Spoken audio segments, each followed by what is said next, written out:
Thank you. So Bonin, I heard a lot of strategies that you are working on. The timeline has not been given as well, but I also want to make sure that we also mentioned SB 82 program that is also being implemented by DMH to help out the homeless individuals out here in Venice and many other areas of the county. My question to you is, a suggestion, because we've spoken about how many transitional housing and everything else will be implemented, but that didn't give us a timeline as well.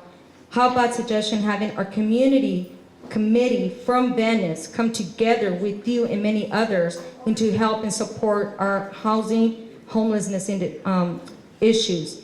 Because we would like to hear from our community itself, not from other people as well, but also from community members. So as a community member from here, I would like to address as well in regards to having police address our homeless individuals that is not being appropriately being conducted, even though they're having mental health or any other implementation and education on mental health. I don't know how effective that's going to be, but just to make sure that a lot of the homeless individuals that is 90% dealing with mental health issues.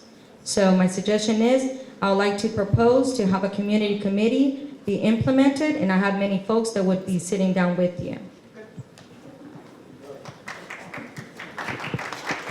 Hello, everybody. I was wondering, Councilman Bonin, why we can't use the parking lots on the beach to make big tents and have policemen there, hire some people as security officers, have the people clean up to address the people that aren't mentally ill, because there's probably a lot of homeless people that are on their way to becoming mentally ill because they're homeless. And sir, I hate to be skeptical, but when they did that lake redevelopment for fair housing, that affordable housing, that wasn't affordable. And I'd also like to see that, the people that have rent control units, maybe if we could talk to neighbors and try to get some units there to rent to, homeless vets or something. I don't have a problem with homeless people because, I could be homeless myself. However, I do think when you have people that are mentally ill and you mix them in neighborhoods with children, people have some concerns, okay? So, and I think the beach lots are a good place to start just to see how people are going to behave, sir. Thank you very much. Good evening. My name is Wendy Casing. I've lived in Venice for 4 years now, and I see in front of my place homeless every single day, 365 days, every day of the year. A lot of defecation, peeing, so forth. We need bathrooms, and showers. Also, I'm a huge advocate for legal camping. Why not? Cheap, easy, legal camping. We do all over LA County. Here's 10 acres in Lancaster, less than $500,000, 10 acres, very nice. Has utilities on it. Here over in Calabasas, much closer, 10.35 acres, less than $600,000. With 5 other acres available next door, stream through it. Legal camping, please. And also, there's at least something like 10 to 14 empty hospitals and medical centers around Los Angeles that have been closed for one reason or another. Perfect housing. They have cafeterias, showers, bathrooms, everything you need for homeless people. They can be home this year, not next year. Thank you.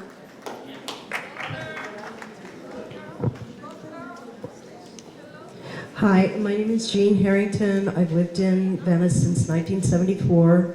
I am a homeowner. I didn't become a homeowner until 1996, but in the last 5 years, my husband and I have been on the verge of being homeless and losing our home because of vandalism, break-ins, destroying our property, which, because I'm retired now, we are dependent upon, because we live in a duplex. And I've spoken to a number of other community members who are not retired, but are near retirement, and are homeowners, and have experienced similar kinds of problems. And we have gotten very little help with that. I do want to commend Councilperson Bonin for this incredible work that you've been doing. It's very important. Thank you. Before I read the next 5 names, there's another car that is blocking some cars in the parking lot. It's a silver Mercedes 300D. If this is your car, I don't have a license plate number, but if it's your car, if you could go out and move that, that would be awesome. I'm gonna read the next, before the next speaker, I'm gonna read the next 5 names, if you could come up in queue. Marianne Thomas, Sylvia Aroth, Becky Dennison, Yvonne Guzman, and Alan Pick. Hi, Mike. How are you? Hey, I just want to say, first of all, at the height of the recession, people put a roof over my head for a year, and I was a working girl, or not on the streets, which I would have made more money, but but as a working journalist for the LA Weekly, writing cover stories, I didn't have enough money at that point for a variety of reasons. I want to say I want to talk about a couple things. Mental illness, 44% on the streets. You know, we dehumanize these people.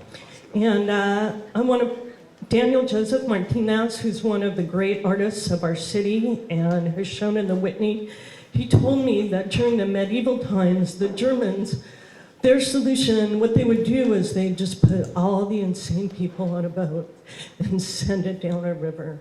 And if you can imagine what being the town drunk or a 15-year-old gay kid put on that boat, what that meant. And I don't really see a big difference between putting them out on the streets and confiscating their belongings, little crazy people, for them to find their belongings. I don't think we've improved our solution abilities since then.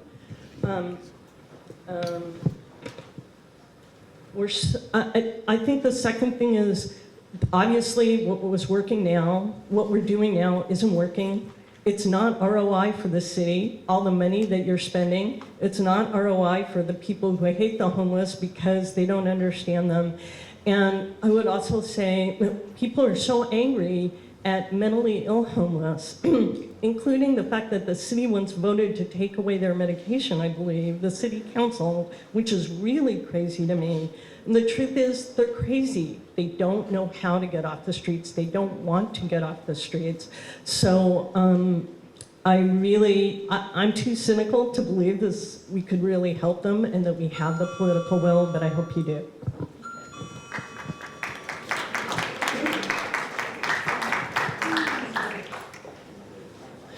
Hello, my name is Mary Ann Thomas, and I want to applaud the councilman's point on preserving affordable housing.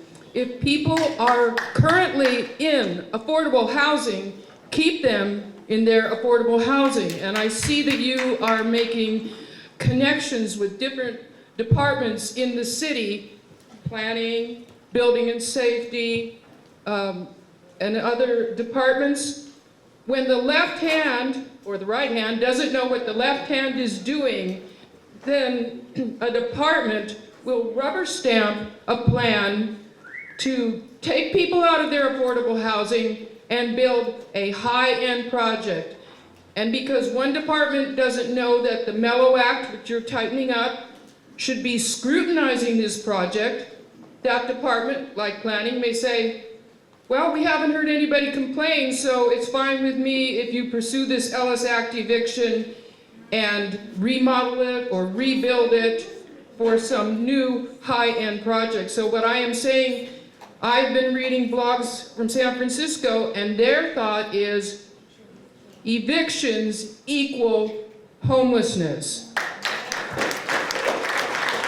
So it's very important that the councilman's project to let all the departments work together and keep people who are in affordable housing in their affordable housing, and not let veterans who are in affordable housing be thrown out on the street because of some machination of the Ellis Act. So what prevents more homelessness? People who are living somewhere staying there. So I thank the councilman for trying to get all the departments to see what's going on and to put a moratorium on this onslaught of evictions.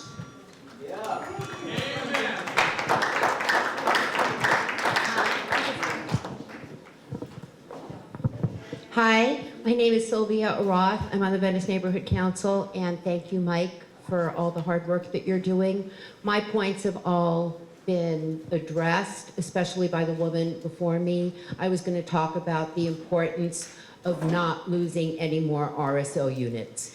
I think it is hugely important that the city has a policy for no net loss, and it sounds like that's what we're working on, and I'm really hoping that there's follow through and we don't, I mean, I've been in Venice since the 60s, and the diversity and socioeconomic diversity has all but disappeared, and I think that we need to do something about keeping our town the reason so much of us live here. Thank you.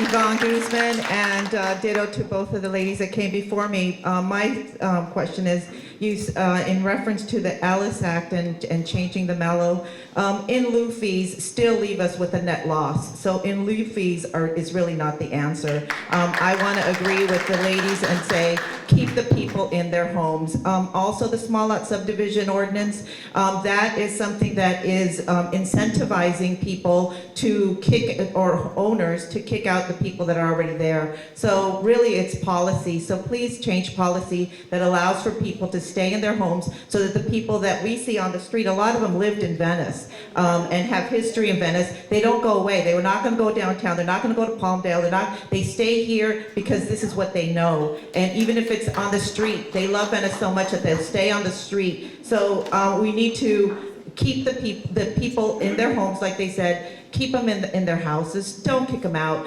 If you really want to make it stronger, in lieu fees is not.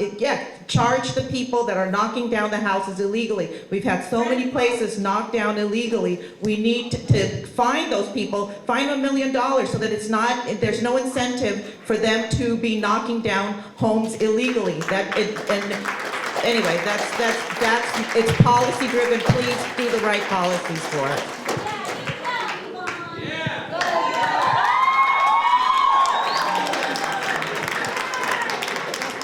I'm Becky Dennison from Venice Community Housing. I also do want to acknowledge these very concrete steps to move forward. I'm always going to say we need more, because we do need more, but I think this could provide a model for other districts and for us to bring this to scale at a much bigger level. I want to urge 3 things. Number 1, I heard a little hesitancy around Westminster Senior Center. Move forward on Westminster Senior Center. The storage program that folks have put all of their volunteer time into needs a permanent home. It needs to expand. It needs to be done immediately. I also want to say that you said that you weren't sure if the developer would come forward to do 100% affordable housing at the MTA site. I'm now a developer. We'll do 100% affordable at the MTA site. And actually, there's a lot of for-profit developers who have offered to partner with us to do so, so it's not just Venice Community Housing. I think there's a development team that you'd be very interested in, but we need your help to craft the RFP to make that possible, okay? Right, like it has to make sure, we have to be sure that the project is structured so that's actually possible, and we need your help. And then the last piece is we've just got to... Just be careful on that, because if you help me craft the RFP, you can't respond. No. There's a community engagement process. We need your help to make sure the RFP can support a 100% affordable housing project, right? And the last piece is we've got to end criminalization. So you talked about first responders. We need to take the police out of the business of homelessness, because all that leads to is arrests and we need your vote tomorrow. We need your voice tomorrow on 5611, but that just has to be a piece of any solution.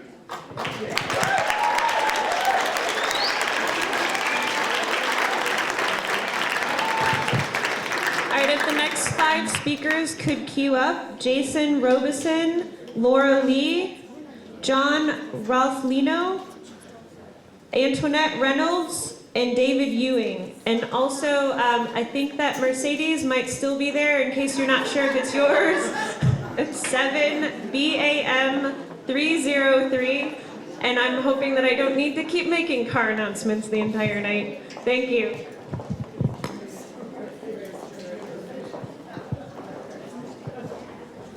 My name is Alan Peck. I've lived in Venice for over 30 years now. I want to make a comment about the proposal of. I want to make. I want to make a comment about the proposal about putting the fundraising on the ballot. I think it's a very, very dangerous proposal. It requires 2/3 vote to get it through. There's going to be several other proposals on the ballot for raising funds. Compared to some of these others, a lot of people are thinking that homelessness is not something they're going to be very sympathetic to funding. And I think these politicians who have not done much about it in the past would like to put this proposal on the ballot, see it lose by 2/3 or even pass, but to say, well, we tried. And I think that the politicians are going to have the courage to figure out themselves how to raise money without getting a proposal on the ballot. Thank you.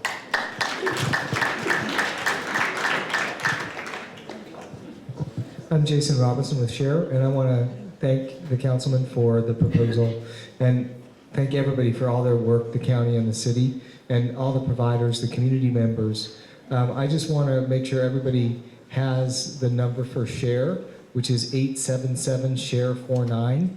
Anybody that knows somebody that has SSI or similar income above $700 a month, we have over 20 vacancies right now.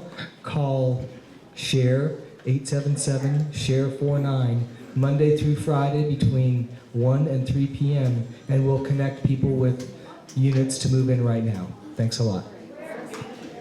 They're all over LA. And I just want to remind all the speakers to say their names before they speak. Most of you in the community know me. My name is Antoinette Reynolds. Currently, I am at the First Baptist Church of Venice under their ministry training. We have been servicing the homeless for probably more than, 5 years in our food Hands Up ministry where we do our feeding. In the last 2 years, we have been housing homeless clients in our church. We used to have an after-school mentoring program, but we've opened it up. We have showers. They have ability to cook. Since I'm there as a mental health counselor, I'm not doing therapy, but I do counsel and refer homeless clients, to the various agencies that are on the board.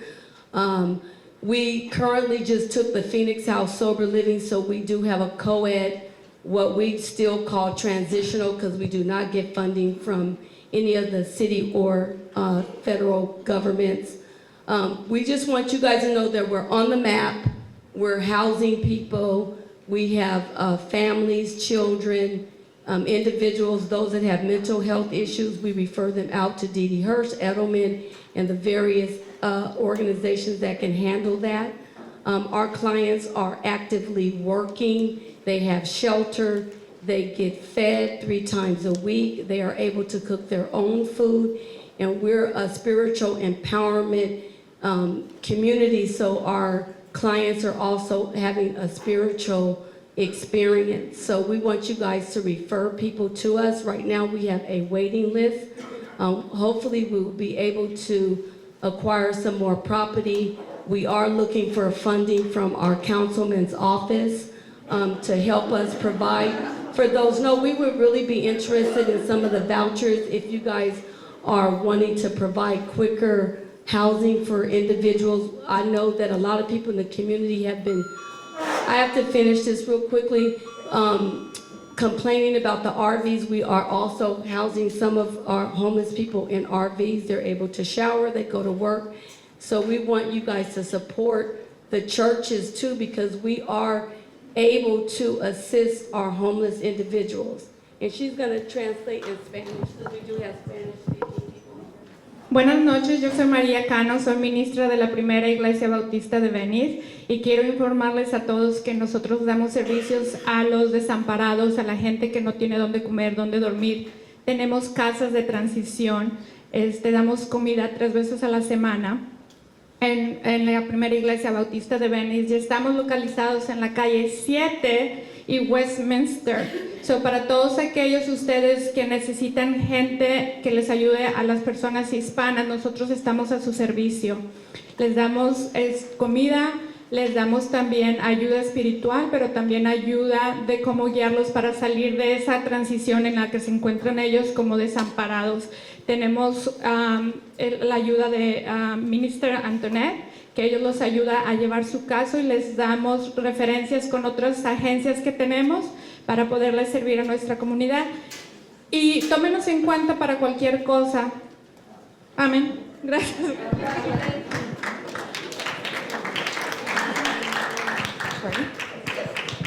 Hi, my name is Laura Lee, longtime resident here, former business owner.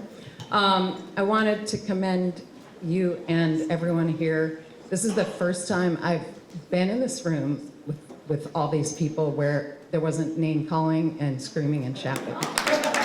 I know, that's huge. That's really huge. Because we all have been frustrated about a lot of things. So I think that we should really feel good about that. We're better than that. I just have a couple of things.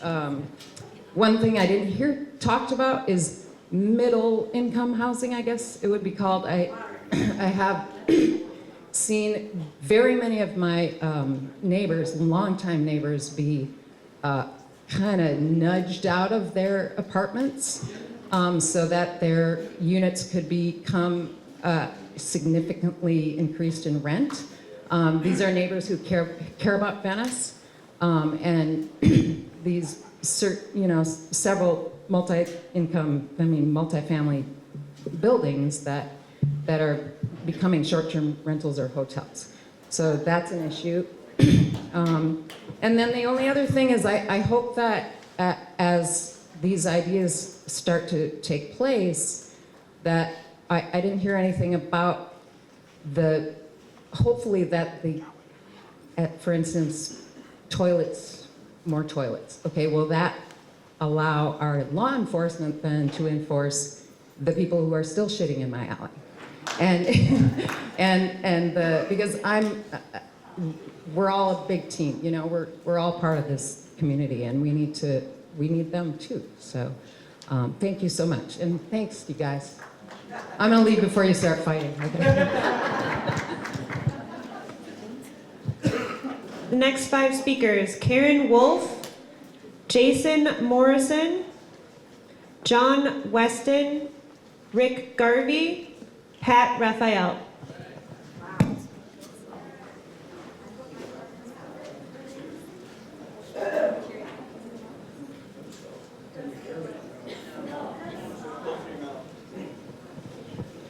Hello, all right, I'm John Raefling.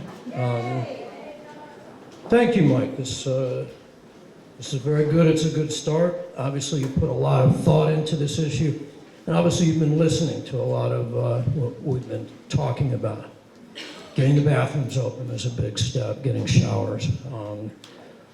A couple of concerns I want to raise, though, overall. I feel like this is progress, but there's concerns. One, the gentleman who spoke before me raised, which is the only thing I heard about funding all this, and this is going to cost a lot, is this ballot initiative of some sort. And my concern, and I think he was raising this as well, is that that's going to be a nice sort of politician's dodge, right?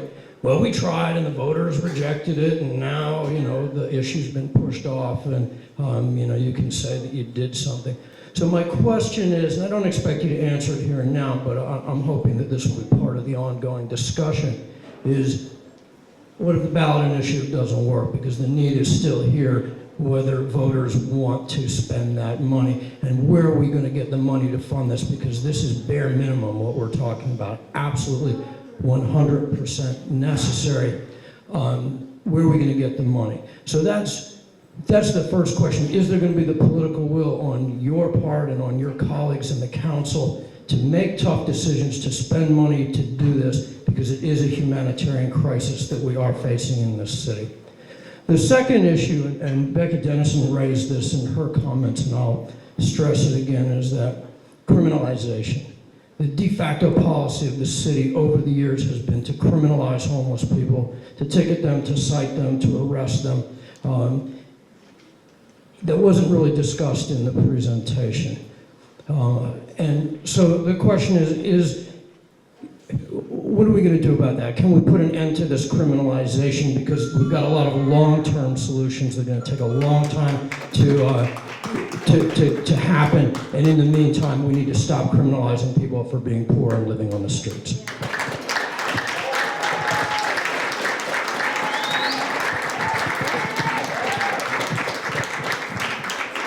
I'm Karen Wolf. Thank you for being here, Mike, and thank you really for working on this. I have a few notes that I just made during the presentation. And one is, I saw focus on family. Is that focus on the family, as in the Dobson organization? I hope not. Okay. And don't see where they have much of a place in Venice. Family reunification. Fantastic. Okay. So I know that you have wonderful relationships in our among our tech company neighbors, and I think that can be great. And a few years ago, when they first started coming in, I wrote a blog post about, opening up dialogue with some of these most innovative people and workplaces in the world to help solve some of our social problems. And I work with incredibly innovative architects who think along the same lines. And I think that they're untapped. And so when I heard you mention looking for sponsors for the county vouchers, I think we should look to some of them and ask them, because some of them are the ones that are pushing the residents out, and they're using residential buildings as offices. And I work on public education, and if that happens too much in Venice, we're not going to have students to fill our schools here. Okay, that brings me to the new state school funding plan, the local control funding formula, which designates higher amounts of money, if I could have 20 more seconds, higher amounts of money to higher needs school districts, like those that have a high population of foster youth. And I would think that homelessness should be added to that. And if that could become a legislative priority at the state level, perhaps Ben Allen and Autumn Burke could work on that. And why were there no children on the list of homeless people on the count? It started at 18. It started at age 18. I just wondered. Please look at it. Thank you.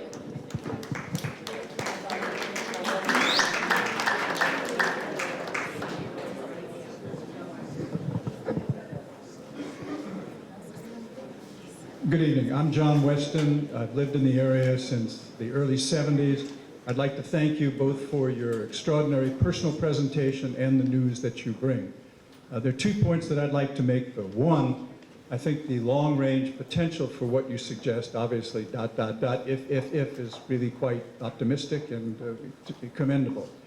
But I think we really need to address something today, for tomorrow, for next week, notwithstanding the inevitable bureaucratic and understandable delays.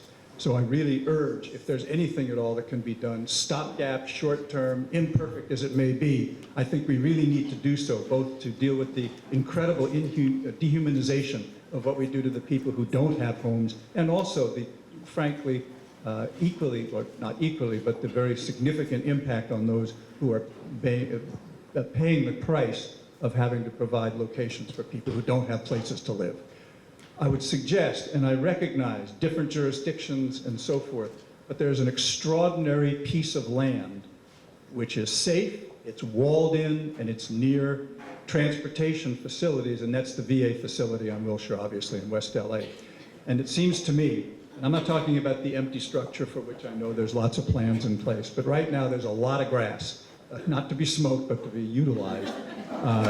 Vast open spaces, fenced in, safe, and so forth, And I'd like to at least suggest that maybe, particularly given the significant number, and I think that percentage is probably low, of veterans, it might be particularly apt, if not successful and useful, if we can make some immediate emergency stopgap to try to utilize that area so people can stay in tiny homes, in tents, in something for the next 6 to 9 months so we can do something immediately. Thank you again.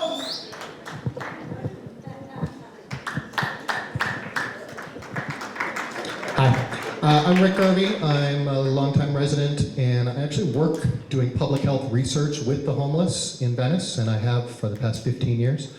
Mike, I really appreciate your presentation. To a lot of my activist friends, I want to push Venice forward. I have been a part of Venice Forward now for going on 7 or 8 months, and there is not enough input from the actual homeless activists. There's a lot of input from LAPD, a lot of input from the social service providers, which is fantastic, looking at you. One of the things I didn't hear about was food. I know that, downtown there's a lot of food available for homeless folks. That's another great time to get people talking, to get them into CES, to get them thinking about where they're going to spend the rest of their day. So I want to give a shout out to everybody in the community who provides food for the homeless. And most people have already said a lot of the things I'm going to say, so I just want to reiterate, I'm 100% behind the senior center being utilized for these purposes. I wonder why Venice Community Housing wasn't given that opportunity, but I'm okay with Chrysalis. And I also wanted to just throw out to everybody that it's going to be a long-term problem, it's going to be a long-term solution, and we really need to work on the criminalization, as some other people have said. I've heard some rumors about a business improvement district that's being planned, and I just want to say I'm opposed to that. But I really appreciate everything you did, and I know you're working hard. Thanks, Mike.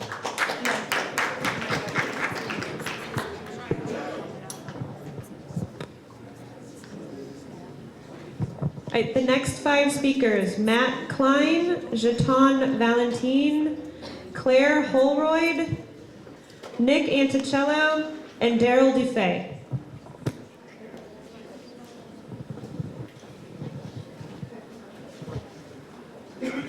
All right, my name is Pat Raphael. I'm from Silver Spring, Maryland, so I'm not from Venice. I just showed up here a year ago.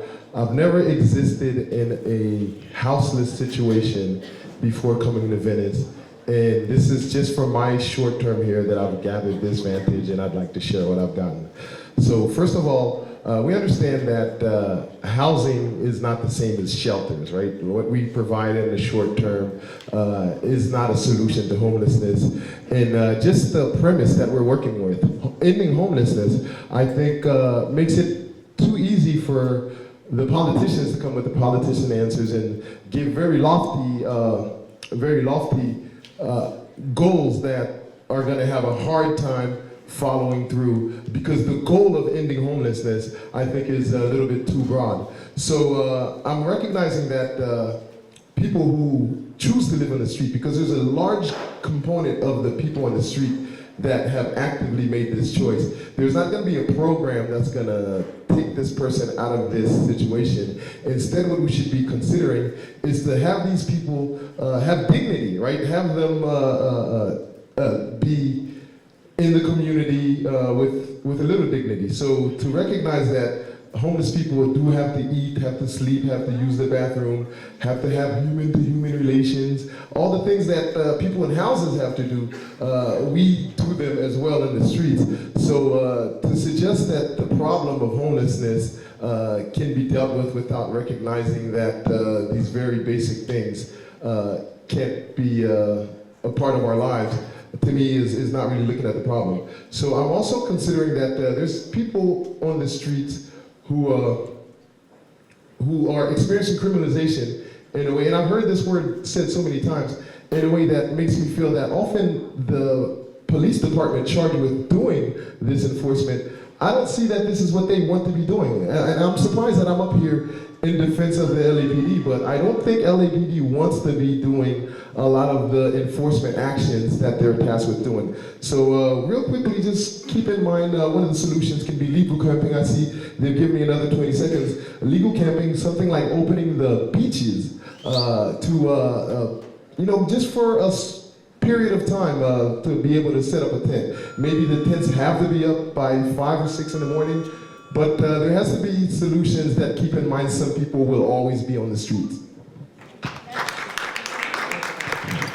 Hi, my name is Claire Holroyd. I live on Horizon Avenue, and I'm really grateful for your presentation tonight. I'm even more grateful to see my community. It's great to know that I'm not alone in, living with this and living with how we want to deal with this. So my concerns are more about the short term. In the last year, I've really seen a lot more people coming in, as you've stated. The other thing I've seen, and sadly I know it from past lives in Durham, North Carolina, and Seattle, a lot more meth coming in, a lot more heroin coming in. I'm seeing people on my daily walks, maybe I just have great timing, but I'm seeing altercations today on the corner of Speedway and Horizon. A man was beaten with a bat in his legs. I've seen people crying. I've seen, well beyond the normal defecation, masturbation kind of problems. And, I worry for my safety. I worry for my neighbor's safety who has an infant and she's being approached. People are looking and they're really getting more aggressive with her. And I'm concerned for the people who are living on the streets, and it's even more dangerous for them because they get to deal with that all the time. There's no place for them to go. So, every time that happens, I think to myself, what can I do? Who can I call? If it's not the police, can you give us resources that can effectively deal with someone who is losing their mind, someone who is, getting really aggressive, someone who's passed out on their face in their own vomit? What can I do? What can we do? Can we find those resources? Can you send us them so we can not just turn around and put my earphones on and keep walking?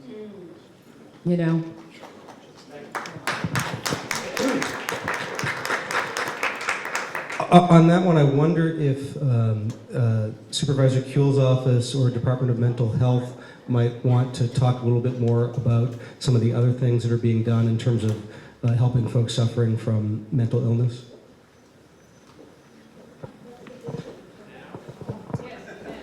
I can say a few words. Somali Reisman with Supervisor Kuehl's office. We do have on the mental health side some new resources over the past year that are really, I think, having a big impact. One of our first speakers talked about the mobile triage teams, which is our SB 82 team, where we're doing street outreach in a much more in-depth way than ever before. I don't know if Jackie's still here to talk about how people can contact the mobile triage team. I think she stepped out, but we can figure out how to we get a hand here about how to contact the mobile triage team. For 482-6600. Okay, so we got a phone. Straight for the operator, and they will refer you to anybody from the SB 82 team. Okay, do we want to email? 482-6600. We'll send it out to Sheriff. Okay. 6600 is the SB 82. That's the mobile triage team that would go out and they have different spots in different spot areas, which is the Venice West area. They'll send out a team and go out, meet with the individual, help them get to mental health services, and also assist them with supporting housing or transitional or shelter. In the internet, you just go to DMH and you go to the SB 82 mobile triage and we'll give you all the information. So we had folks talking about mobile triage team. That's a DMH resource through the county.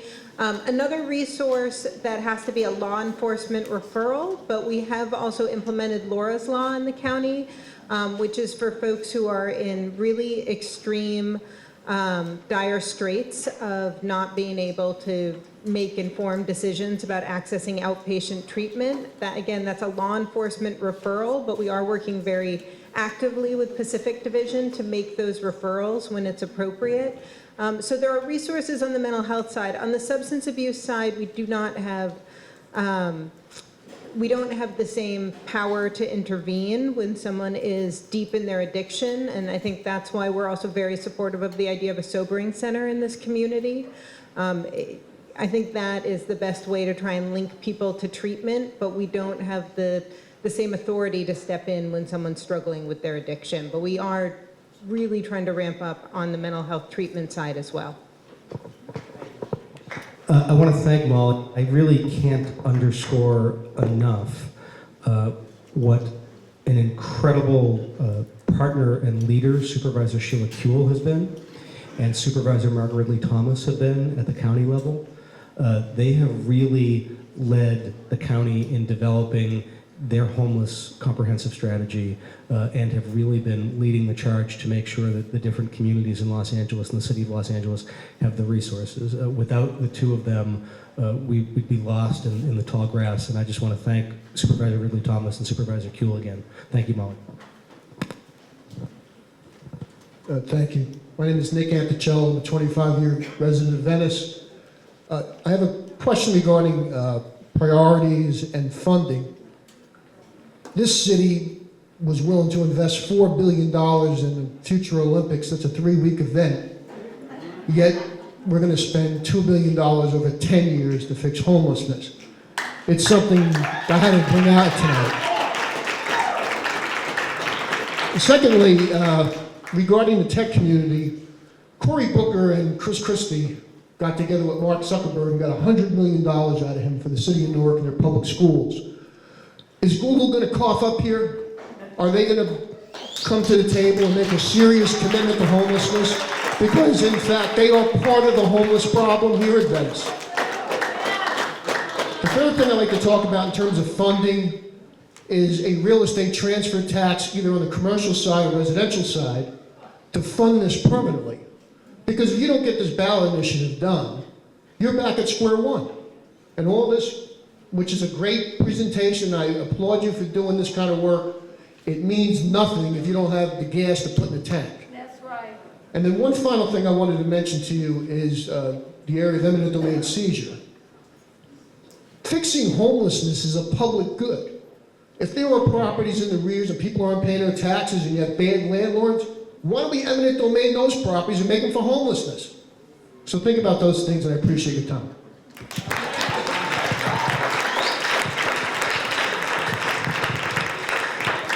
Thanks, Nick, for the suggestions. Just one notice is the documentary transfer tax, the real estate transfer tax, which I do support, does need to be approved by the voters. It's one of the 3 things we're looking at as a potential ballot measure.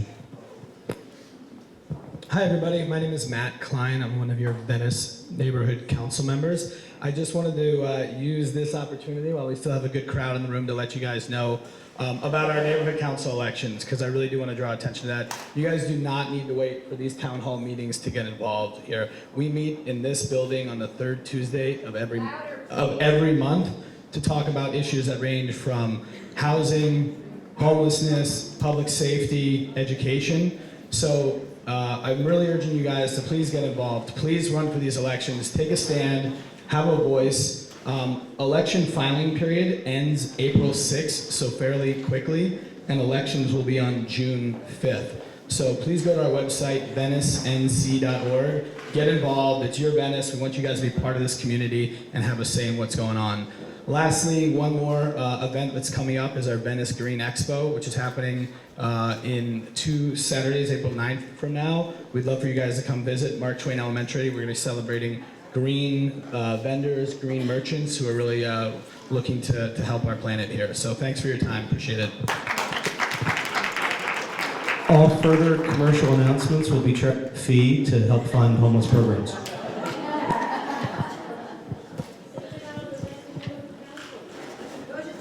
My name's John Valentine, I'm a longtime Venice resident.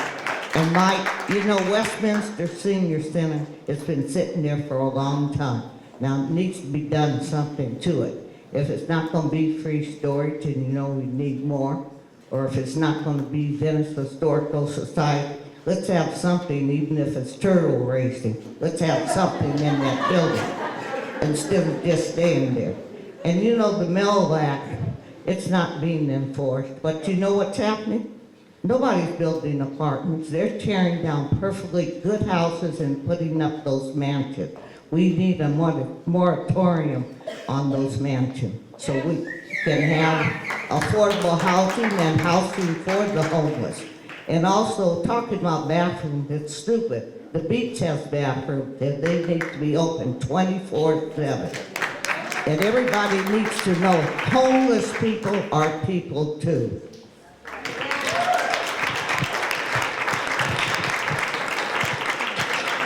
The next 5 speakers, Lydia Ponce, Mark Lipman, Yolanda Gonzalez, Didi Audet, and Peter Griswold.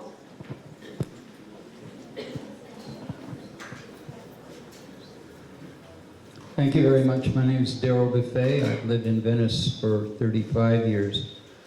I had some questions about the big numbers you had. You mentioned 44,000. Then you mentioned affordable housing. I would assume that the 44,000 don't have money to afford the affordable housing. So that we're talking then about 44 places for 44,000 people as homeless. Am I off on that one? The 44,000 is a countywide figure. Correct. In the city of Los Angeles, I believe it was 29,000. All right. Different folks have different means. Jason from Share talked about folks that they can rapidly rehouse who are on SSI or general relief or have an income stream. There are other folks who would be housed as a result, say recently homeless folks, with a rapid rehousing program, which is a rental subsidy for a few months, and then they usually get a job and they're fine. Permanent supportive housing is usually more of an ongoing cost. Okay. The other is this astronomical growth of encampments. And it seems to me that very often people go to where they're going to be welcomed or feel that they're not going to be hassled. And I'm wondering how that is addressed in what you're looking at, so that right now we're talking about 25,000 and next, because all of these good things are being done in LA, now it's 50,000 and then it doubles again. It's a psychology I have no answer for, but it's the question I wanted to ask. So on the question of encampments, we have encampments that other cities don't have. And that is partially a result of a federal court ruling and a legal settlement 10 years ago, where the Ninth Circuit Court of Appeals said that they literally used this term, that it is cruel and unusual punishment for the city of Los Angeles to prohibit people from sleeping on sidewalks unless we provide housing and shelter as an alternative. A related lawsuit basically says, I'm oversimplifying here, that it's cruel and unusual punishment to not allow people to have their belongings if you don't have a place for them to put them. So in order to reduce the number of encampments, we need to increase the amount of housing and shelter available to those who need it. Accordingly, we need to increase the amount of storage available so folks have a place other than the sidewalks to put stuff. There are a number of different causes for homelessness in Los Angeles. As we saw, domestic violence is a big one. The affordable housing crisis is a big one. And hopefully dealing with some of those problems helps us create or helps us block some of the pipelines to homelessness.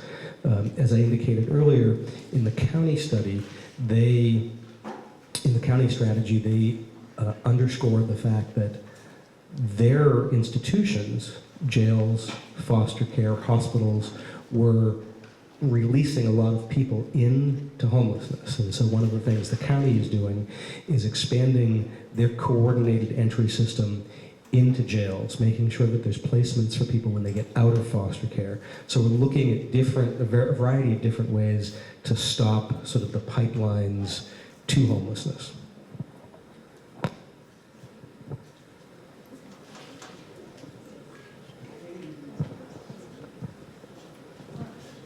Thank you for the microphone, and thank you, Mike.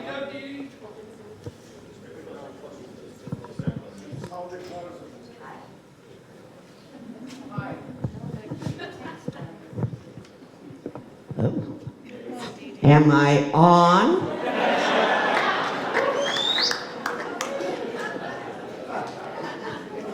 thank you, Mike, very much for putting on this event. I think it's a very worthwhile event because I see people here that I know to be new. And those of us who've lived here a long time, we have seen the process of homelessness grow. Now, I want to turn my back on you and speak to these folks out here. Thank you for coming to listen to this and hear about it, because this fella knows a lot about it and he's on the job. But please, in our zeal to end homelessness, let's not fall into the trap into turning Venice into something that it never was, and I don't think we want it to become. If we fill this area with tall buildings, the city will make the property taxes to pay for a lot of these things. But is that what we want? No. I don't think so, because it would no longer be Venice. It would be Santa Monica or New York City, but it would never be Venice again. Thank you for coming.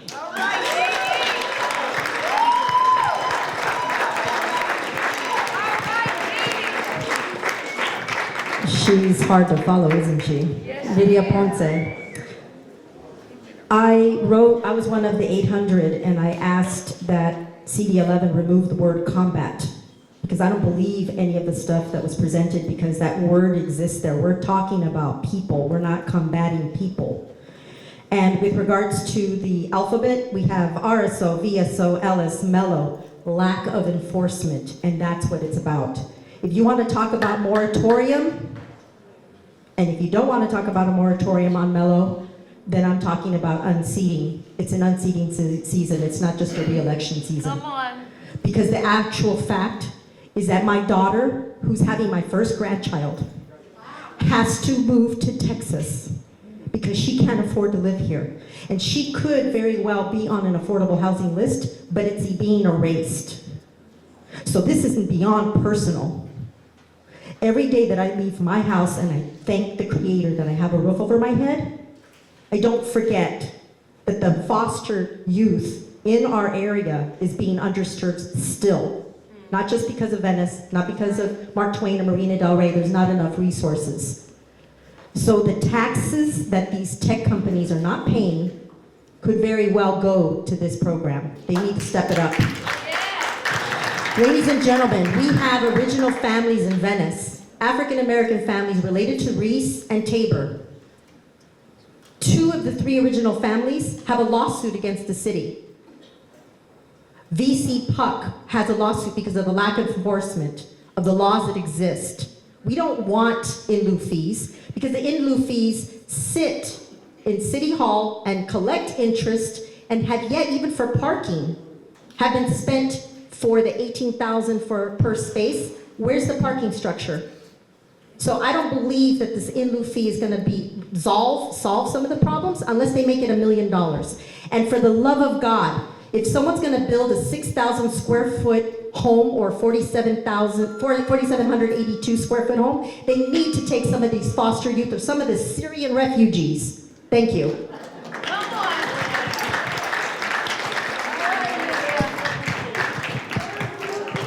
Hi, good evening, Mark Lippman. First, thank you, Mike, for putting this on. This is a good first step, so thank you. I want to recognize that.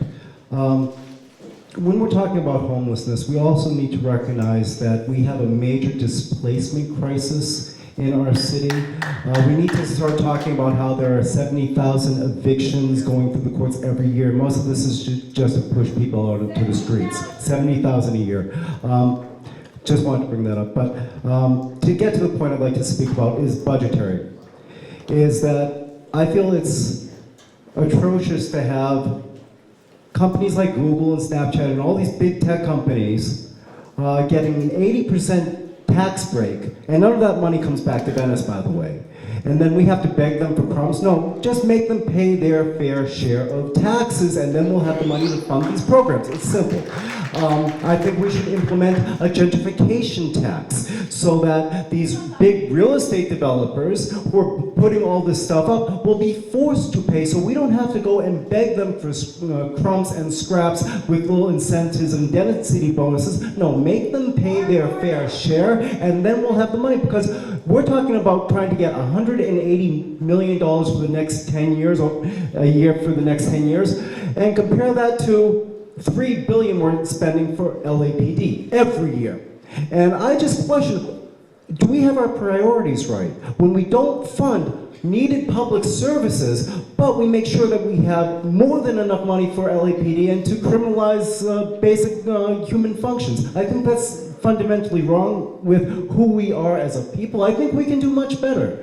And I know Mike is listening. I'm not coming down here. I want to work with you on this, and I think the community does too, so let's find those solutions. Thank you.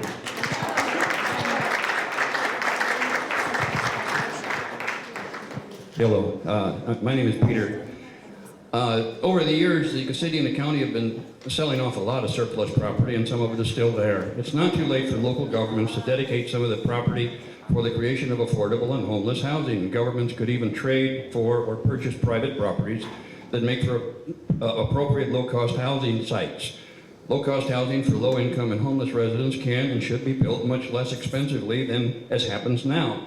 Let's restrain the bureaucracy and high-priced designs. Let's not repeat the Taj Mahal recently done in Skid Row.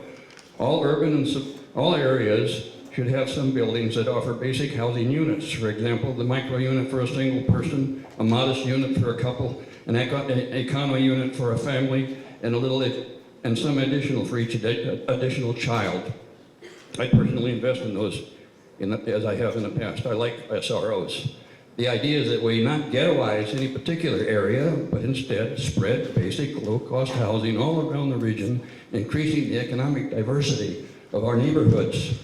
Basic physical needs for a homeless person or a person with serious disabilities, they really just need a space to sleep, to eat, and to bathe. The social and psychological assistance goes beyond that. And for some of these projects, the government, the building departments should have a deferred permit process where they could take back a first trustee and collect it plus interest at the completion of the project.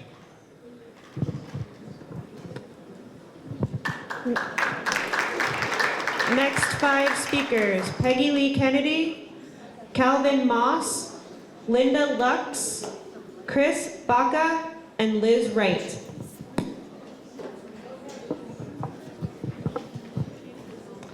Good evening, Mike. Good evening, ladies and gentlemen. This is the greatest attendance I've seen for an initiative and also for a problem to be solved here in our community. My name is Yolanda Gonzalez, and I've been active in this city of Los Angeles for many years, not only in saving people's homes when they don't have to pay for their taxes, like Dee Dee and I, or their utilities, but one of the things that I see here is the County of Los Angeles Initiative Program. This was taken back from the Congress of 2008 that I attended, and nothing has been accomplished. As an investor, as a HUD certified occupancy specialist, they have to understand that if affordable or low-income housing is made available, other people can qualify for those homes. It's just not for one community. And you know that this happens in Boyle Heights where people think that they can just qualify. We need to integrate, and that's a really serious consistent. I was one of the initiatives that started feeding the homeless in Santa Monica, but Santa Monica just pushed their homeless out to us. We're never going to solve our problem here in Los Angeles because what's happening is that they're bringing them in because we are a sanctuary city, and they're dropping them off here in the city of Los Angeles. I've been a witness to that, and even LAPD knows about it.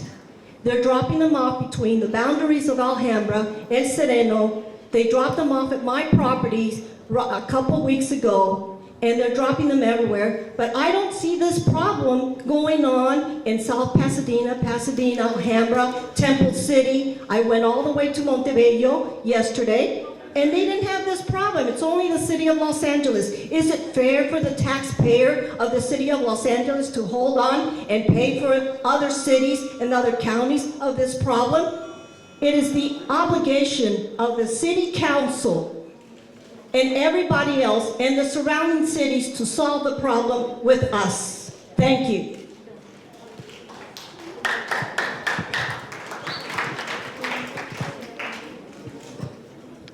Wow, I was told to stand on the blue X. Hi, I'm Peggy Lee Kennedy with the Venice Justice Committee. We need housing for extremely low and also low-income houseless people. Sometimes affordable housing is too expensive for very low-income people. So to say that even 35% is affordable could be unaffordable for an unhoused person. Safe parking. That was number 1 on your list from your survey. Gee, I remember that from Bill Rosendahl when you were chief of staff. And you know, what about those city lots? You know, this is an emergency. Put up tents, bring in trailers, and open the toilets, for God's sakes. It's an emergency. People die. Do you know people die from being homeless? They get sick, they go to the hospital, they go to a nursing home, they get Medi-Cal that pays for the nursing home, and then they're housed until they die. It's a horror story. Having the LAPD issue mass tickets and arrest unhoused people for infraction warrants is no solution, and it costs way too much. It's costing the city a lot of money. And it's cruel. It's inhumane.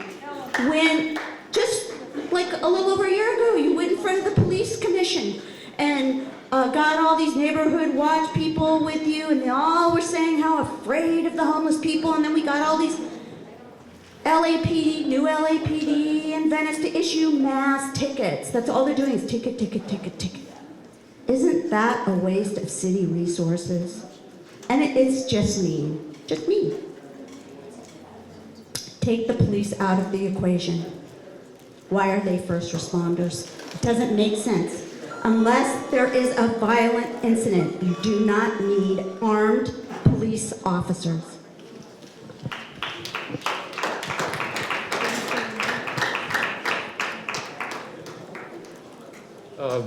Hello, my name is Calvin Moss, and I am an activist. I've been an activist for over 30 years in Santa Monica and Venice Beach.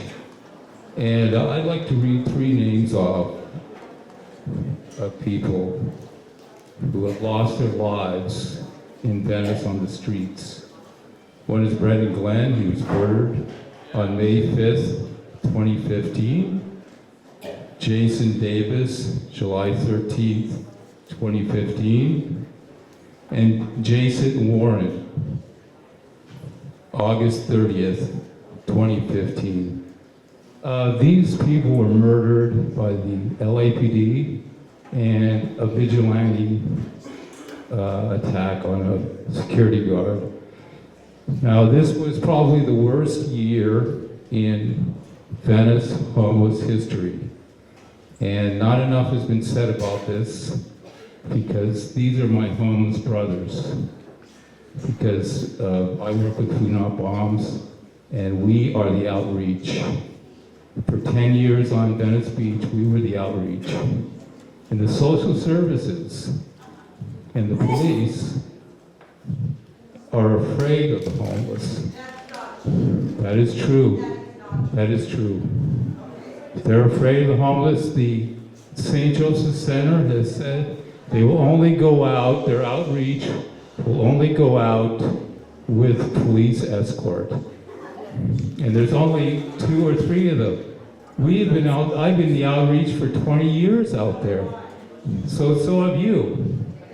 And you should understand the city doesn't even mention the work done by the activists in this community, you know, and the attorneys that have helped us.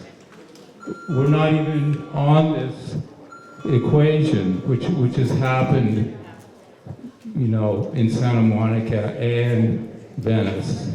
And I think that Mike should reach out to the activist organizations, the Venice Justice Committee, and the Food Not Bombs and the Occupy people, and should talk to them about solutions, because they are the people out there doing the outreach. They're not afraid of the homeless. I've worked with the homeless for over 30 years, and I think that should be done, that we should not be ignored. And it's a tragedy that you've ignored the civilian activists who are not nonprofits. I am not part of a nonprofit. Thank you.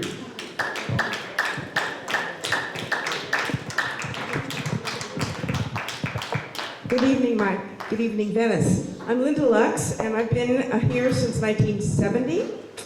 And I want to thank you, Mike, for putting the years that have gone into tonight, getting here. But I have to say, which I think you've heard in many different ways, time is not on our side. So it's taken 4 years to get here, and it's a wonderful place to be. I'm thrilled with the proposals, but I need to know when.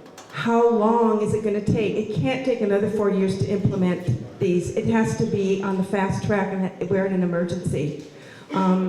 We have 5611 about the criminalization of homeless is a hearing tomorrow that has to be done away with, and we need you to lead that.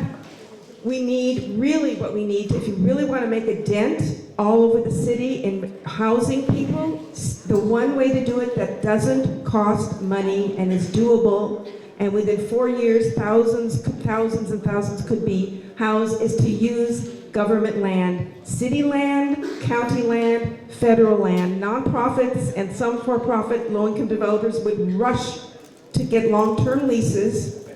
I know you do, but they're all over the city. I know there are over 400 parcels that the city owns in CD11 alone. Over 400 in just this district. So there's more than 2 that would be eligible.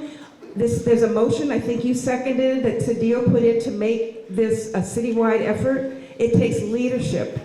The mayor has to step up and say, I want to leave office, and you need to step up and say, when I leave office, I want to say that I house many thousands of people, and the only way to do that is to do what you're doing, but do it faster. Thank you.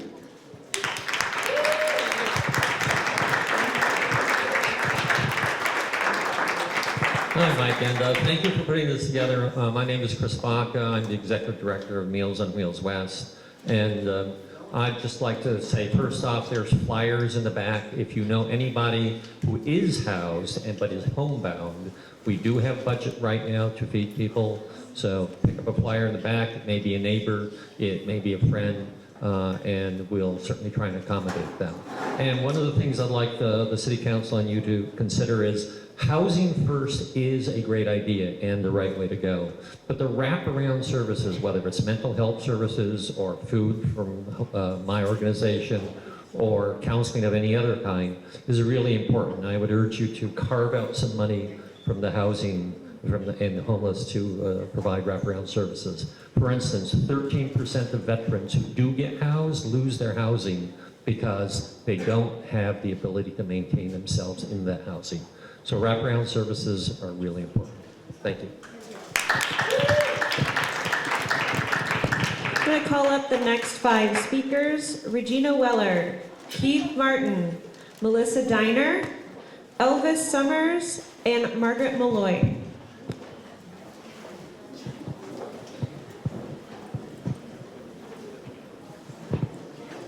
Mike, you've done a lot of work. And when you retire, you can write a book on how to get 95 different agencies on the same page. You'll be a winner. And I would like to take this opportunity to advise you to come back early on Thursday evening so that you will not miss Politics Ain't for Sissies, which is the Venice Neighborhood Council's upcoming event. It is going to be fabulous with Deborah Bowen, former Secretary of State, Betsy Butler, former Assembly person, and Ruth Galanger, who was a longtime representative in Venice, in your seat. Okay. 7 to 9 p.m. Thursday.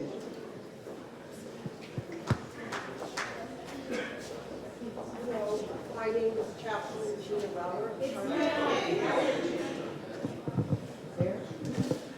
My name is Chaplain Regina Weller, and I'm part of Venice Foursquare Chaplains and the Homeless Task Force. And I heard this man, I apologize for my outburst. I am passionate about outreach and engagement in this town. And most people aren't up at 5:30 in the morning when we're out walking through the camps. And I want to say this, I was homeless 23 years ago in Venice. Okay, I know about it. I know how to help people. I know what their needs are. I carry this. I don't think I can memorize it, I'm so old already. I carry a portion of the Declaration of Independence in my hand when I go out there. It's old and it's wrinkled. Everybody's a citizen. That's right. Let me read it to you. We hold these truths to be self-evident, that all men are created equal, that they are endowed by their creators with certain unalienable rights, that among them are life, liberty, and the pursuit of happiness. You know what affects me most? The pursuit of happiness. What does that mean? It means well-being. It means contentment, that I can achieve, to have joy in my life. And I know that they didn't have homelessness in mind. They didn't. And the whole person needs a home. I'm going to say that most of the social services agencies, including myself many years ago, because I've been doing this a long time, never thought about the whole person. We're trying to do that now. All the agencies are, and we are not afraid. We are not. We're out there in the middle of the night. We get calls all the time, emergency calls, and I'm going to tell you who picks us up. It's the police. The police pick us up. And these people that pick us up, these officers, are community relation officers. But you don't see that. You don't see that we placed 201 people last year into housing. You don't see that. You don't see that the last 2 months we placed 26 people. Officers that have a heart.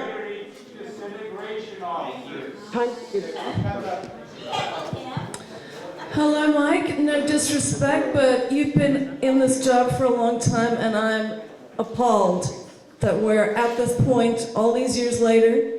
2010, safe parking was proposed. It never happened, not once. There was a grant. There wasn't one single potential parking lot offered. So it all sounded really great tonight, but without political will and with the prevalent NIMBYism, what does it mean? I called your office last year. After all those years in office, I said I want a map, CD11, Venice Beach area. I want to know where the bathrooms are, where the showers are, and where the drinking fountains are. The map doesn't exist, and it was unavailable. And Nancy Aguilar told me she would work on it, and then she told me it wasn't going to happen. Recently, I contacted your office and said, we are losing housing epidemically. Illegal conversion to hotels, illegal conversion to offices, illegal conversion to retail use. I think your people know that. I was referred to the ZA's office. Why? Why is that my responsibility? Why does this whole entire community have to be a watchdog to tell your office to enforce, to get the city to enforce its own laws? It's outrageous. It's completely outrageous. You people get paid for your job. Planning gets paid. LADBS get paid. I could give you an arm length of change of use, illegal change of use complaints, all unanswered. Tenants gone, You're BFF with some of these people. They're actually part of Venice Forward. We don't want crumbs from the table. We want protection of housing, protection of community, integrity of community, respect for homeless people. Every single person is a member of our community. The people with the walkers and the wheelchairs, they didn't get here from somewhere else. It's not the myth of freeloaders. They're being displaced. Thank you. I'm telling you, it's really serious.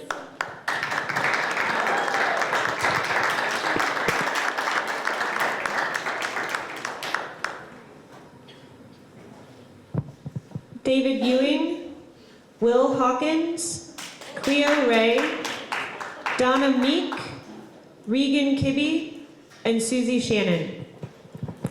We just want to remind everybody to keep comments to 2 minutes. We still have quite a few speaker cards to get through. Hello, my name is Elvis Summers and I build tiny houses for the homeless. They are very misunderstood. It is not a solution, it is just the first step. The reason I do what I do is because nobody's thinking about tonight. We're all going home to a nice warm bed. Many people are not. The tiny houses can very easily incorporate into everything you're doing and all your plans of permanent housing and all this stuff, but it takes care of tonight and gives people a warm, safe place to be. People need purpose. We all have at least one in life. It's what drives us. The homeless do not have a purpose right now. They have nothing that drives them. They need purpose. Nothing is going to change unless they have the opportunity to do something else. As far as the tiny houses go, before anybody says they're this, they're that, and this is especially for you, sir, I have a tiny house in the parking lot, and I would very much like you and all of you to come take a look at it and see what it is. See that it's, you know, safe and this and that and blah, blah. But please come out and take a look at it. I'll leave it at that.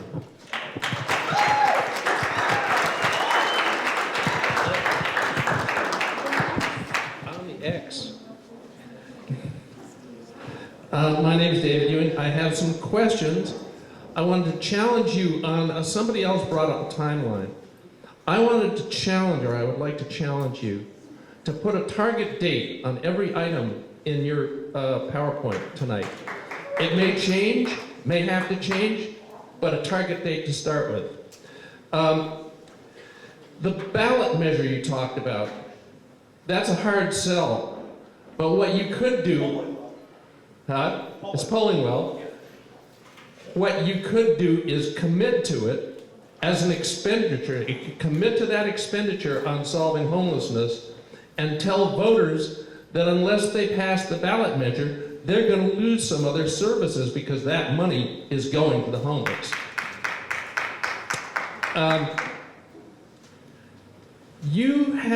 There are people that you don't talk to, and some of them have spoken very eloquently tonight.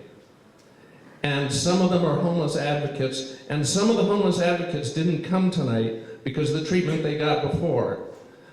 You need to talk to these people, okay? The other thing is, I get the very strong feeling that we're the last stop, okay?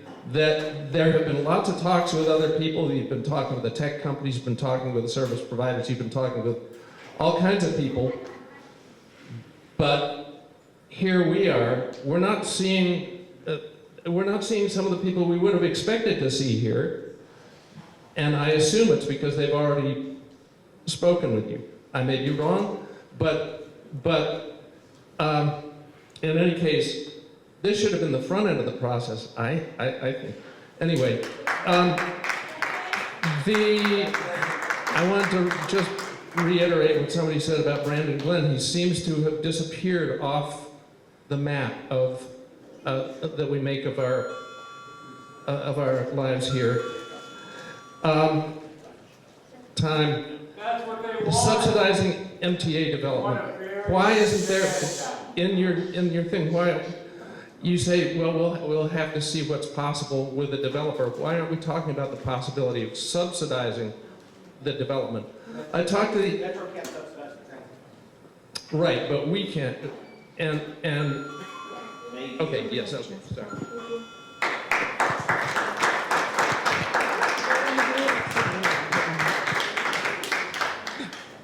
And I would like to thank the Academy. Thank you very much for giving us a chance to speak, although I do wish this had come earlier in the process. I'm going to use my time before they give me the hook to make a personal testimonial. I love that you're all here. I just wish that more people were here to hear what I'm about to say. And that is, I am hoping that there is a young documentary filmmaker or an old one, I don't care, out there who wants to make his or her bones, because I would love them to make a documentary film about the homeless task force in Venice and the work that the councilman is doing, and all of the people, especially the founders, Chaplains Stephen and Regina Weller. They saved hundreds of thousands of lives over 20 years. They're poor. They didn't make any money. They did it all with very little money. They have an extremely good record with just the two of them. And I know because they saved my life. Thank you.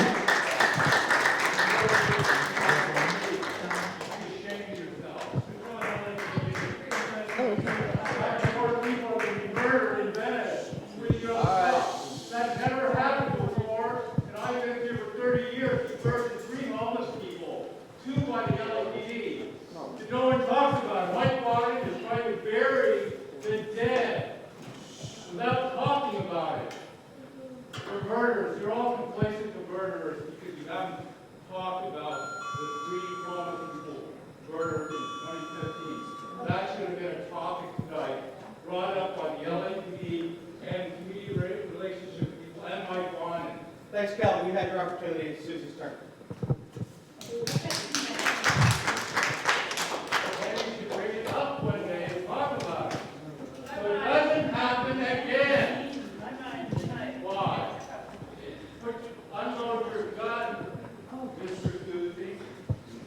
Hi, I'm Susie Shannon with the organization Poverty Matters, and last November we had a forum where we brought out folks from Utah who had created the Housing First program there. Mike Bonin was there, Senator Hallie Mitchell was there, and I'm pleased to say that Senator Hallie Mitchell has just introduced SB 1380 to move California onto a Housing First model with a trust fund where cities and counties and also nonprofits can actually apply for grants from that program to help with their trust funds and affordable housing. I do want to point out that while we have a homeless housing crisis, we also have something that I call a service delivery crisis. So we help people get into housing, but it's actually very difficult. We have affordable housing developers who actually exclude people who are homeless from their application process by basically stating on the application they have to have 24 to 36 months of permanent rental history with no gaps, which I find to be discriminatory and somewhat illegal, and I hope that we can stop that in Los Angeles. We also have service providers, because we're the homeless capital of the United States, who decide who gets help, how they get help, and when they get helped. And there's no government oversight, so they're taking government money, but there's no quality control. We had one woman, it took 6 weeks to get her into a shelter. At the 5th week of going to the shelter every single day, I had an elected official call me and say, can you please help this woman?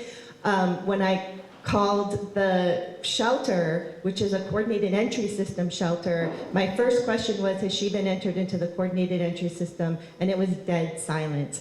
So CES isn't really working the way it's supposed to. There's no government oversight. So I hope we can work on that, because no matter how much we do here, as long as the nonprofits are deciding who gets helped and who gets tracked for housing or who gets sent back out under a bridge, we're still going to be having the same problem. Thanks. I'm going to call the remaining 9 speakers. If you can line up: Daryl Barnett, Esther Raucher, Brandon Scott Barney, Cece Carter, Nikki Harriton, Mike Chamness, Jordan Alexander Nielsen, John Seeley, and Pamela Bellew.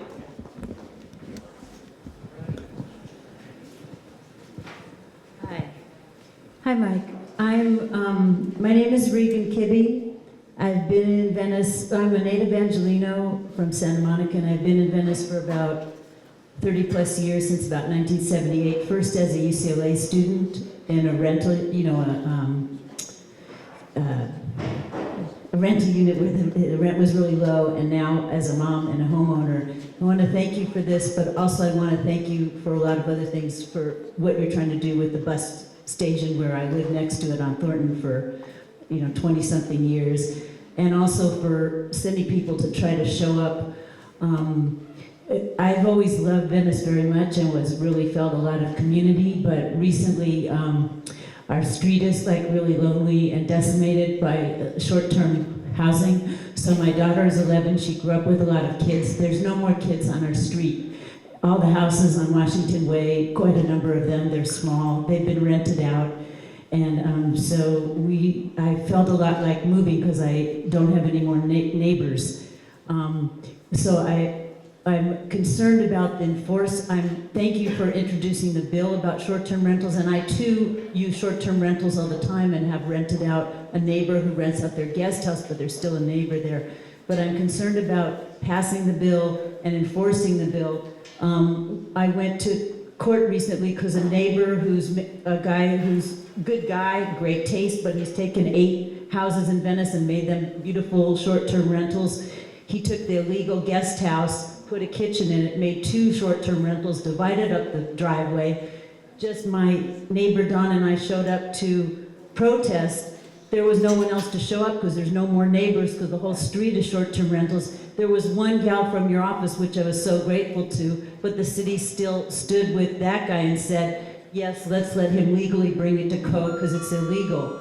So anyway, there's more to talk about, but I just want to ask, while we're doing all this and trying to incentivize affordable housing, we still try to keep the Venice specific plan in mind, because I think a lot of times the developers say, oh, I'm going to put in affordable housing, and it's not really affordable, and they use it to get variances. So thank you for your work on behalf of the community.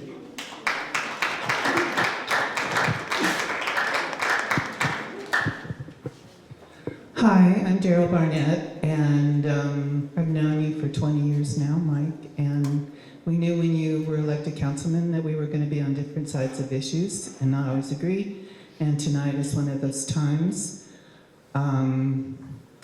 It's great that Venice is a destination, but I don't think that we have to be the recipient of all the people that want to come here and live on the streets and sacrifice certain qualities of life in order to accommodate that.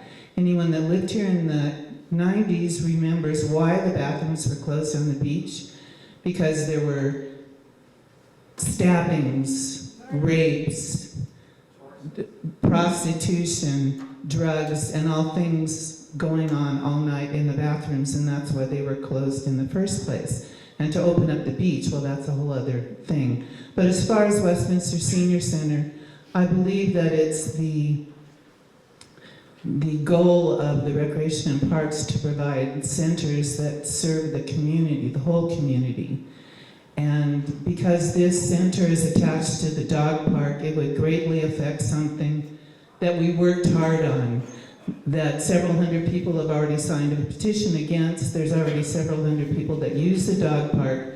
There's already a problem with transients living by the side of the dog park, putting their dogs in the dog park and leaving for hours. These dogs are unvaccinated, and it's just not an appropriate place to create this situation that has functioned on its own for all these years because of all the hard work we put into it in the first place. And you were one of those people. Thank you.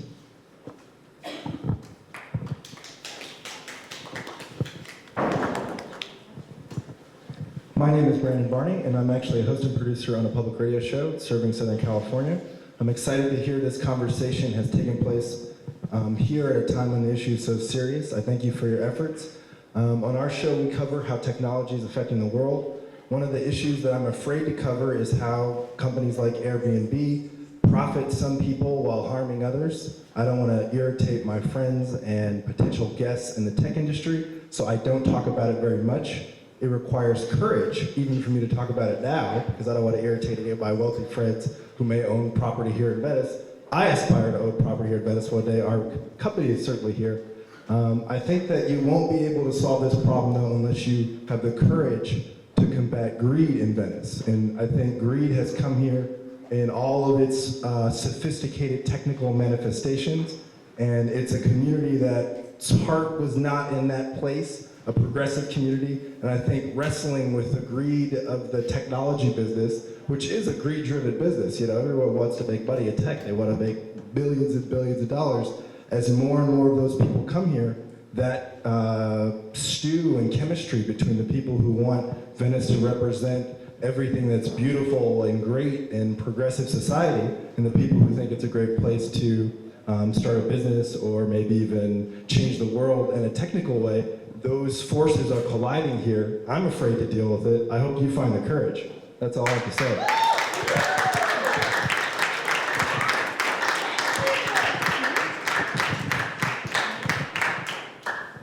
Good evening. My name is Pamela Ballou, and I am the daughter of a 76-year-old senior citizen, one of the first and longtime residents of the senior housing facility on Oceanfront Walk between Navy and Rose. And I'm here speaking completely personally on my own behalf and on her behalf, not on behalf of the building, not on behalf of the building management or HUD housing or anything like that. My mother is on a fixed income. She's Social Security income, of course. She's a retired registered nurse herself.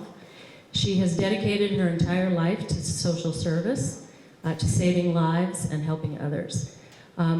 As your statistics so adequately displayed, the situation around that building in particular, as the homeless and unfortunate people in the situation continue to get pushed down farther and farther towards the edge of Santa Monica, it has deteriorated so dramatically that the homeless population is literally surrounding the perimeter of that building at this point, particularly at night, all four sides, but during the day on two sides, the front facing the beach, and on the side adjacent to this Jewish senior facility. I have personally seen, as I've walked in to visit my mother, I can't live there, I'm not old enough, I'll never be able to live there. She waited many, many years on waiting lists to be on that, to get access to that building. She came up on a lotto. We're very grateful that she's there. I've personally, though, in the last year, seen use of crack cocaine as I tried to visit her by two people, urinating, defecation, sex between partners, a man and a woman in between in one sleeping bag, fights over their location. This is my tent area, puppies, and so on and so forth. My concern is that this situation is creating a building of terrified elderly residents. It's almost like elder abuse. They are now afraid to enter and exit their own building. They used to take walks, and they're fearful of coming in and out. They don't know what they're going to run into. I don't know what I'm going to run into. The bottom line is we would respectfully like some sort of investigation or option to consider a clear order or ordinance around the senior housing facility or around other facilities like it to protect our senior citizens, those who have paid their dues, who paid into the system, who deserve to have some peace and calm and quiet. And that's what I'm respectfully requesting you look at. Thank you.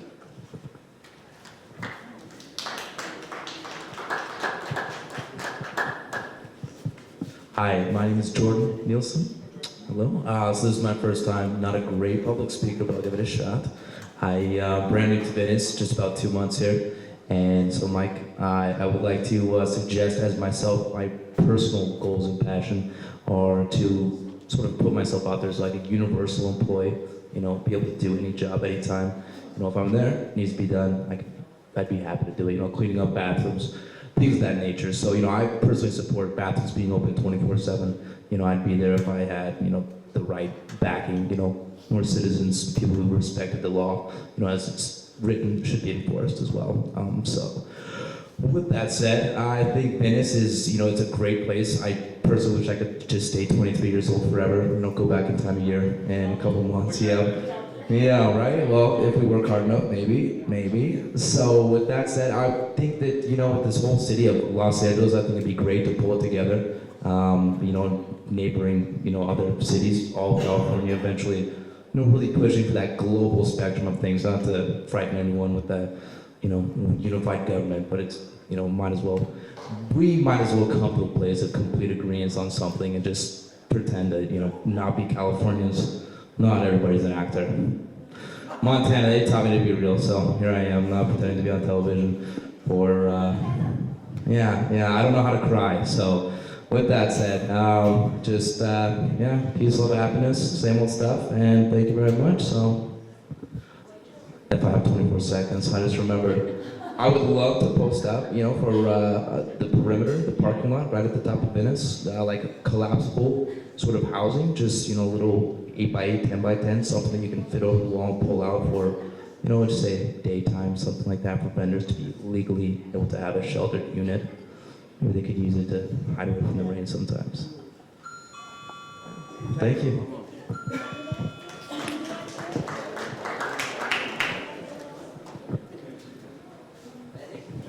Hi, John Seeley. I have several hats here, both as a reporter for the Argonaut, covering some homelessness related issues, as an unhoused person in a camper, and as a foundation president with the Southern California Americans for Democratic Action Foundation. And I may be one of the few unhoused foundation chairs in the state. Well, let's just start at the micro level, and thank you for your commitment on the Westminster Senior Center storage. That's a step forward. Also, at sort of the micro level, I would like to second the comments of those folks who have challenged the idea that the police can adequately handle these mental health issues. I mean, we've not only had the 2 killings here, but there's other ones in South Central and in Hollywood, and I think the emphasis needs to be on other first responders and minimize LAPD involvement. On the medium level, I mean, we have, a bunch of good intentions here, whether they're the road to hell or to improvement is yet to be seen, and we'll have to all cooperate like on these tax issues. But I would like to say on the macro level, there's a limit, and I mean, I'm addressing the audience here more than the councilman. There's a limit to what any city can do when we consider that the provenance of homeless is in national policies of funding. I mean, the cuts at the VA, which has, produced oodles of homeless veterans, not to mention the wars, which we didn't have to have, the funding for mental health, and the councilman mentioned that there was a reduction in funding for the domestic violence victims. We really have to focus on the big picture and where homeless people come from, which is unfunded services. So I hope people are thinking very carefully about Bernie and the upcoming election, where we have a president who's going to find some funding for these services, be it at the expense of Wall Street, and there are important elections coming up. Thank you, and thank you for your work. Let me just thank everybody again for coming tonight. I appreciate the comments, I appreciate the questions, I appreciate the feedback. I am going to be out at various venues and various locations getting more feedback. I believe I owe it to everybody, and that's what we'll be doing. I want to thank folks for being here tonight, though. I wanted to put this together as quickly as possible after the city and the county approved their comprehensive strategies. Because, as I said when we approved it, it was a day where it was very easy for the elected officials to congratulate themselves, but we didn't accomplish anything the day we approved the plans. If solving homelessness is a marathon, all we did on that day was fill out the registration forms for the race. And now we need to actually beginning to run the race.